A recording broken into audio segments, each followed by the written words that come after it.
வருஷம் 1993 சூடான்ல பஞ்சம் அந்த சமயத்தில் தலைவிரிச்சு ஆடிட்டு இருந்திருக்கு. அந்த மாதிரி சமயத்தில் தான் சூடான் நடக்கிற சூழலை உலகத்துக்கு காமிக்கிறதுக்காக கெவின் கார்ட்டர்ங்கிற ஒரு மிகப்பெரிய போட்டோகிராஃபர் அங்க போயிருக்காரு.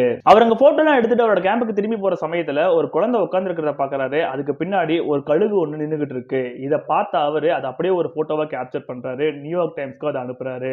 நியூயார்க் டைம்ஸும் அந்த போட்டோவை ஃப்ரண்ட் பேஜ்ல போட்டு ஒரு ஆர்டிகல் ஒன்று பப்ளிஷ் பண்றாங்க.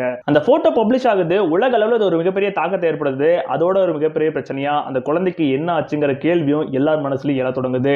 அதே சமயத்துல 1994 ஆண்டு கெவின் கார்ட்டர் அவர்களுக்கு உயரிய விருது கொடுத்து அவர் கௌரவிக்கிறாங்க. அப்படி இருந்தாலும் அவருக்கு பின்னாடி பல சர்ச்சைகளும் வர ஆரம்பிக்குது. அவர் அந்த சமயத்துல அந்த குழந்தையை காப்பாத்திருக்கலாம், காப்பாத்தாம விட்டது இவரோட தப்புன்னு சொல்லி பல சர்ச்சைகள் இவரை சுத்தி உலகெங்கிலும் எழ தொடங்குது. இதனால குற்ற உணர்ச்சியை தாங்க முடியாத கார்ட்டர் அவர்கள் விருது வாங்கின 3 மாசத்துக்குள்ள தன்னோட உயிரை மாய்ச்சிக்கிறாரு. ஆனா உண்மையில அவர் இந்த போட்டோ எடுத்ததுக்கு அப்புறம் அந்த கழுகை விரட்டிட்டு வந்திருக்காரு. அந்த குழந்தையும் காப்பாற்றப்பட்டிருக்கு. பிறகு காய்ச்சலால தான் அந்த குழந்தையும்